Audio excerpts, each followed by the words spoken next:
Hi, welcome to Church for Skeptics. We have just about finished our season here. We've got a couple more programs to make, and to begin this program I'm going to read you a couple of accounts, and I want to show you this book. It's called Miracles. Now that ought to give you a signal as to what we're going to talk about for the next couple of programs. Are miracles possible? This book is probably the shortest book that this author has written. His name is Dr. Craig Keener. He's probably one of the, well, there's no doubt about it, he's one of the most foremost Bible scholars and historians living today. And he took a couple years to literally travel the world, partly to substantiate and get some written accounts about miracles happening today. And of course he's going to work back towards the credibility of the miracles in the New Testament. But I thought it would be great just to start by reading a couple of his accounts. These both come from China. And one of them, he got the account of this miraculous occurrence. He says it involved a prominent atheist family. The elderly mother was diagnosed in 3 hospitals as having inoperable, terminal, and rapidly spreading brainstem cancer. Walking soon became impossible in this state. Within a month after prayer, however, the tumor had shrunk from 2 centimeters to the size of a grain of rice, and she soon began walking and carrying on normally, to the astonishment of her physicians. Now all these people he interviewed and testified that this actually happened. The entire family are now believers, and the elderly mother has testified widely of her recovery. One more. Another pastor reported a non-Christian family carrying a half-paralyzed, non-Christian member to a church for prayer in 1980 in the Shandong province. They prayed for her, and instantly she got up to walk, spurring rapid church growth. It was reported that an estimated 100 mutes began speaking in the church over the next decade as the church grew roughly to 2,000. There are so many millions, literally millions of reports of miracles coming out of these nations where Christianity and the Church of Christ, or the Church of Christianity to distinguish, is growing more rapidly than any place else in the world. Now, they always relate to church growth. They always, it's been estimated, as a matter of fact, that almost 90% of the church growth in China, which is the fastest growing church in the world right now, is a result, not everybody experiencing a miracle, but at least being aware of it and being a witness to it and being affected by it. Now, of course, atheists are going to go ballistic over this, agnostics, skeptics are going to go ballistic over this, but these are reported miracles based on eyewitness testimony from everybody from doctors to philosophers to scholars to highly educated people, physicians, and so forth. So should we give them any credence at all? Now, let's go from there to state the obvious as we begin this program then. Number one, the Bible is full of the accounts of miraculous events. Now, I need to say this at the beginning. I'll probably say it at the end too. Every true follower of Jesus Christ believes in at least 2 miracles. One being the virgin birth of Christ, and the other being the resurrection of Jesus Christ physically, bodily, from the dead. Somebody might say they're a Christian and deny those 2 miracles, but they're not a true Christian. I'll give you a Bible verse to back that up. Romans 10:9 and 10 says that if we confess with our mouth that Jesus is Lord and believe in our heart that God has raised him from the dead, then we will be saved. So salvation in Christ, which is Christianity, is based on our faith, our trust in the miraculous events. The necessity of the virgin birth is that Jesus is sinless. He didn't get a sinful nature from an earthly father. And of course the necessity of the resurrection is that that's how we know that our sins are actually paid for. So that's number one. The Bible is full of the accounts of miraculous, those 2 of course being the most prominent ones. Second obvious statement is that to the Western educated, rational, scientific mind, the reaction to miraculous accounts ranges from that's ludicrous or offensive in some way. And so as the Enlightenment, the thinking of the Enlightenment, 17th, 18th century thinking, philosophical thinking, which was called also, of course, the Age of Reason, and that's still where we think we are. As that began to influence the seminaries and the theologians of the 19th century, they thought that their first task was to, and I'll explain this term, to literally demythologize the Bible. So what they began doing, these very liberal scholars, so to speak, was to take out the miracles of the Bible, or explain them away, or explain them in terms of natural events that were just legends and myths that grew over a period of time, or maybe that they were just metaphors of some other truth that God wanted to convey or that the biblical writers wanted to convey. So here's where we're going to be this program. There is absolutely no point. I've just read you the accounts of miracles and some evidence, eyewitness evidence, of at least 2 modern-day miracles that took place in China. There's no point in even considering the evidence for those miracles until it is determined whether miracles are actually possible. If miracles are not possible, if they're impossible, then no amount of evidence will suffice. If there is no, the assumption then is, well, if it looks like a miracle and we don't have a natural explanation for it, then it's because we don't know something. We don't have enough evidence. So, in other words, just out of hand, any miraculous explanation would be rejected. So here's the first question that we want to consider. Is it possible for an educated, modern, scientific, rational person to believe in miracles without surrendering their what's called epistemological responsibilities? In other words, do they have to surrender their education and their rationality in order to believe in miracles? Of course, I don't think that, and I want to show you clearly why they don't have to do that in this program and in the next one. So stay watching. Let me give you an example of what I just said. In the Gospel of John, it's reported that Jesus prophesied both the execution of the Apostle Peter and the destruction of the temple in Jerusalem. Now, those are miraculous events in that he is foretelling the future. Well, if miracles are categorically impossible, then you have to come up with another explanation for John's testimony about what Jesus said. Well, the obvious conclusion then, if miracles are impossible, then prophesying the future is impossible. And so those sayings that are attributed to Jesus actually would have had to be added. Somebody had to add them after the events took place. And so even though they're reported as being said by Jesus, obviously before the events took place, really what happened is, if you don't believe in miracles, or the possibility of miracles, they must have been recorded after the events took place. That's how it works. But the big point that I want to make is that the conclusion is not based on evidence, but on the worldview that does not allow for the possibility of miracles in the first place. So I want to read you a quote here from G.K. Chesterton, who always just hits the nail squarely on the head, or did when he was alive. I suppose he's still doing that. Here's what he said, and I'll quote him now, so listen to this carefully. He says, "Somehow or other, an extraordinary idea has arisen that the disbeliever in miracles consider them coldly and fairly, while believers in miracles accept them only in connection with some dogma." In other words, if I believe in miracles, it's in connection with some, I believe in Christianity, or I believe in my own salvation, so I have to believe in the miracles and so forth, whereas a scientific-minded person considers them coldly and fairly. He says the fact is quite the other way. Now, it's important to listen here.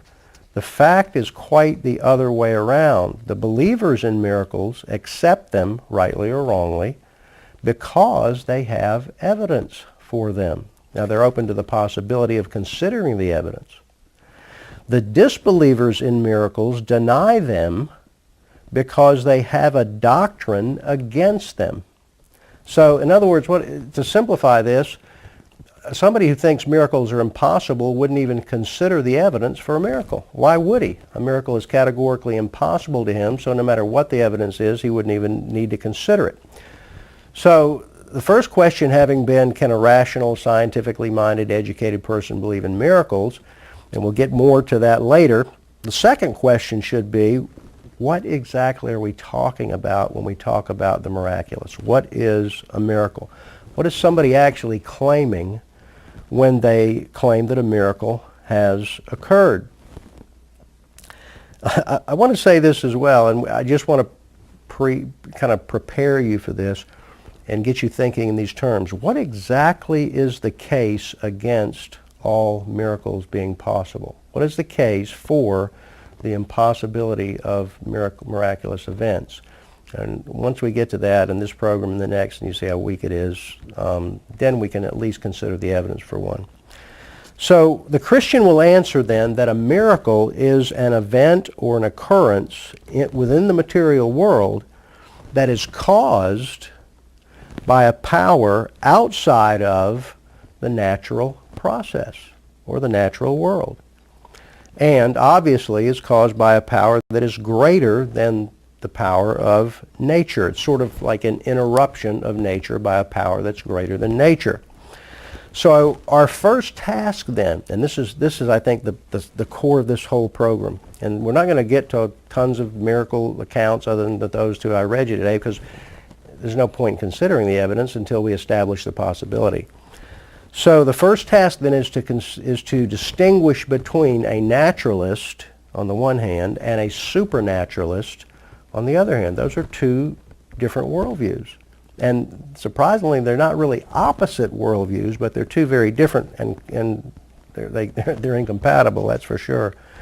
If we can show, and I think we can, if we can show the improbability of naturalism being true, well, then the door is open to being a supernaturalist, which is the only other alternative. And if that door opens, then miracles are welcome. The evidence can be considered. And here's the thing. I can be sympathetic. I am a supernaturalist, by the way, by worldview. I can be sympathetic to the possibility of miracles. I believe in those miracles that I read you at the beginning of the program. I think those are well testified, and the evidence for them is very strong, and the results very good. But I can, even though I'm sympathetic towards the possibility of miracles, I can still be very skeptical about a particular report of a miracle, and I am. If I see a miracle on the internet, where some statue is speaking, or just something that just doesn't click right, I want to find out some really strong evidence for that. I'm not just going to outright believe it, because here's why. Nature, and this goes on to define the next question as well, but nature is what just always happens. I mean, it's what happens on a regular basis. That's why we assign them nature natural laws, because it just describes what always happens, or unless a miracle occurs, unless a power outside of nature intervenes. It's just what happens, as C.S. Lewis says, on its own. A miracle is a singular event. It's caused by an outside force, something other than, it's not a natural occurrence. And so it's not a regular thing. And so here again, that means that my obligation is to assume the regularity, nature itself. That's just a natural cause. Maybe we don't know exactly what it is. But I'm sympathetic to the possibility that miracles can occur, but it would be a much more irregular, a singular event, something that doesn't normally happen on a regular basis. So I can say, well, I hear what you're saying about your miracle claim. I'm sympathetic to the possibility, but I need to see some strong evidence for it. I'm open to the possibility. And so I can still be sympathetic and skeptical at the same time. Which brings us here again to the third question, and that is, what do we mean by nature? So we've asked the first question, can a rational person believe in miracles? Second question, what do we mean when we say miracles? And we've defined that as being something that happens outside of nature. Now we come to the third question. What do we mean by nature? What are we talking about when we talk about nature itself? Well, I'm going to go to C.S. Lewis. I think he's just such a tremendous thinker and has a little book called Miracles, which I'd highly recommend that you read. And he defines it this way, and I think it's a good definition. He says, nature is that which happens of itself. It's just that which happens on its own. Now, I think that's a good definition. If you leave it alone, this will happen. Nature's what just the natural course of things, which is what takes place. Now, a naturalist thinks that nature is all there is. That's important for you to understand. And I know I've belabored naturalism and kind of beat on it for many, many years now. And it's because I think that's where the real conflict lies. It's not between atheism and theism. It's between naturalism and theism. Because atheism is just the naturalistic answer to the question of is there a God? Well, a naturalist has to say no because nothing exists except the natural universe. That's all there is. And so that's where the real battle lies. Now, because a naturalist thinks that nature is all there is, he thinks, as C.S. Lewis again says, nature then is the fact that you can't go beyond. You can't get behind it. You can't overpower it. That's just what he thinks. There's nothing in the universe that exists except the universe itself. Well, a supernaturalist doesn't think the opposite of that. I'm a supernaturalist. I don't think, I acknowledge that nature exists and it's what regularly happens unless there is interference from another power.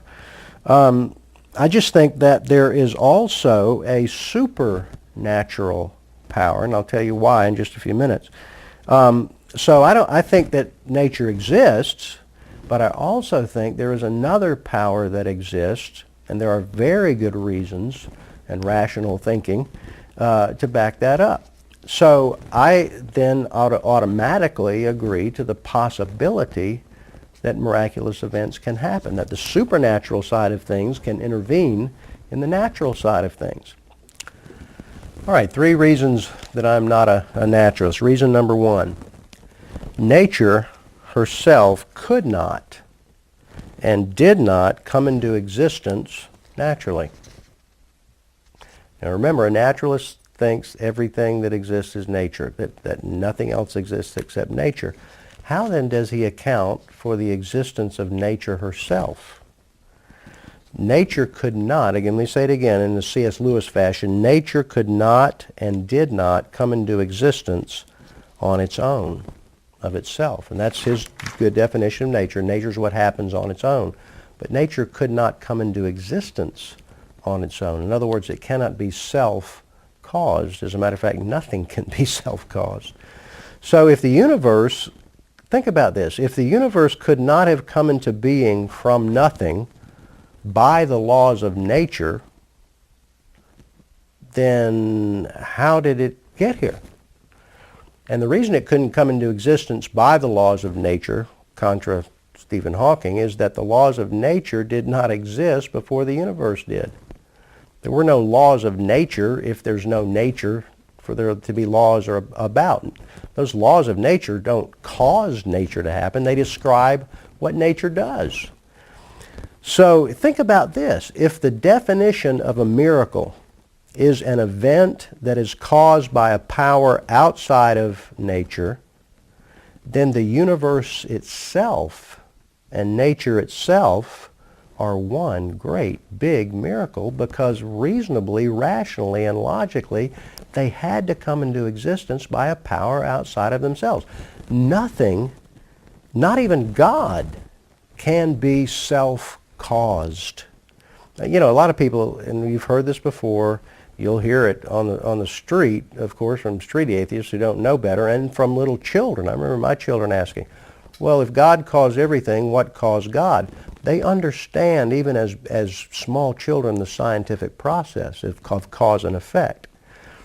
But the question of who caused God is actually a foolish question. It's an absurdity because nothing can be self-caused. And I think you probably already get why, but let me explain why. It's an absurdity because to be self-caused, you have to exist in order to cause yourself before you existed. And that's an absurdity. So nature itself could not have come into existence naturally. So if that's the case, just on that alone, isn't it more logical to presume that there must of necessity be some other kind of causal power or force in the universe other than nature? But if that is true, and it seems that it must be for nature to exist without causing itself, then naturalism must be false. So here again, let me parenthetically put this in here, and I hope I get this in because this has been my favorite subject just in my own thinking for the past few months. We're running into the greatest problem that naturalism has. I'm not a naturalist because nature couldn't cause itself to happen, but within that argument, within that thinking process is the problem, the great problem of explaining nature is that an infinite regress of causes and events is an impossibility. In other words, you can't go, we say, what caused the universe? The Big Bang. Well, what's the obvious next scientific question? What caused the Big Bang? And we don't know. There's some theories out there, of course. But let's suppose science gave us a natural explanation for what caused the Big Bang.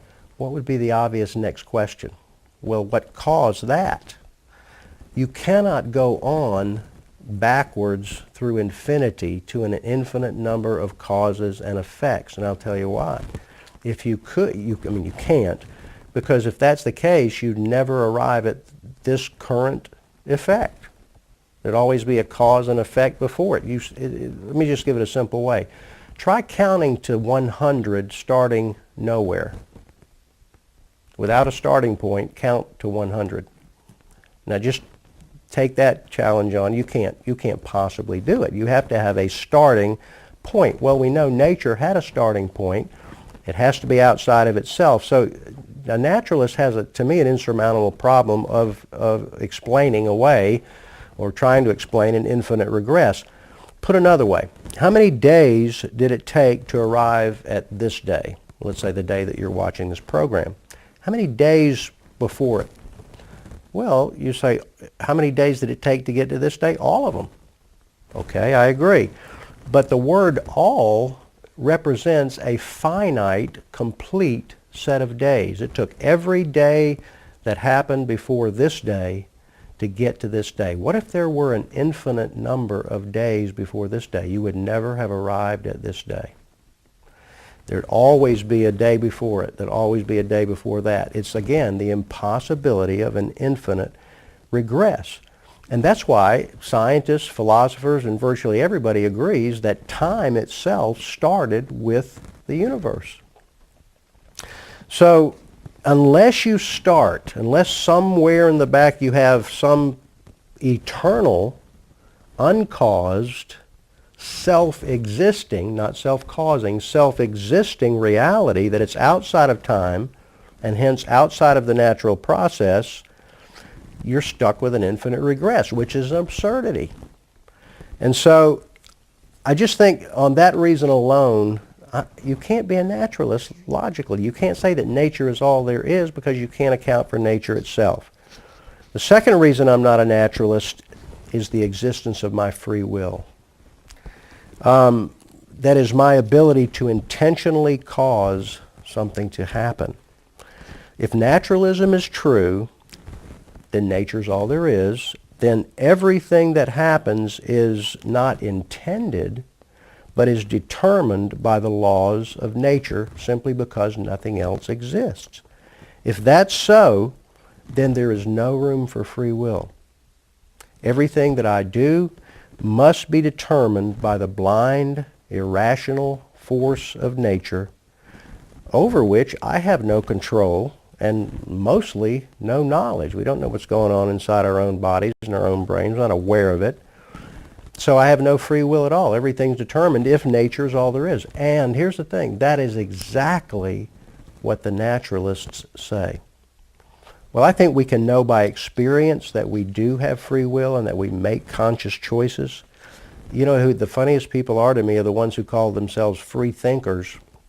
The Free Thinkers Society have, and they're mostly atheists, not all probably, but when they come up with the idea that nature is all there is, they've just eliminated the possibility of their free thinking.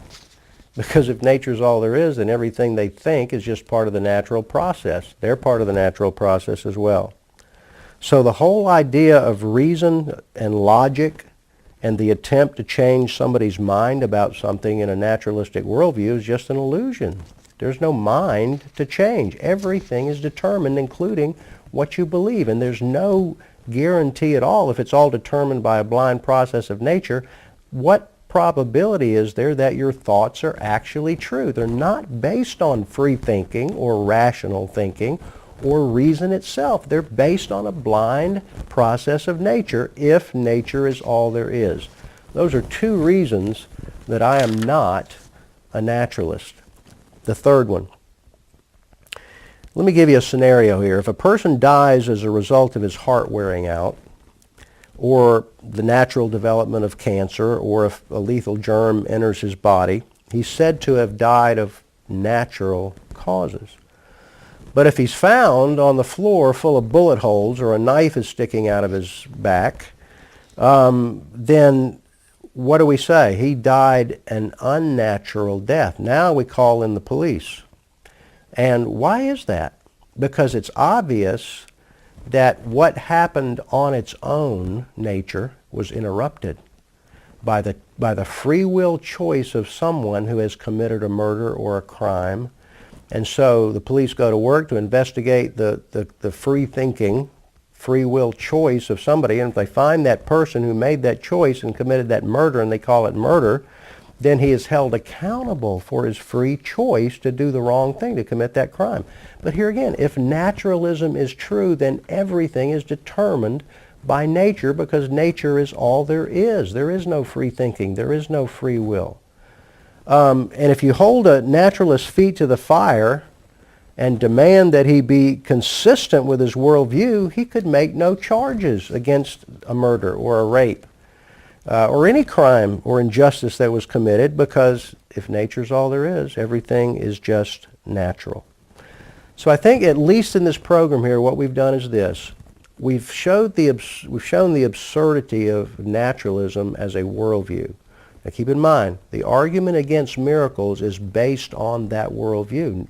Miracles can't happen because they are not natural, and nature's all there is. We've shown the absurdity of that. So if naturalism is not true, supernaturalism must be true. And if that's true, miracles are very possible. We'll talk more about that on the next program, so I hope you'll stay with us. Thanks for watching.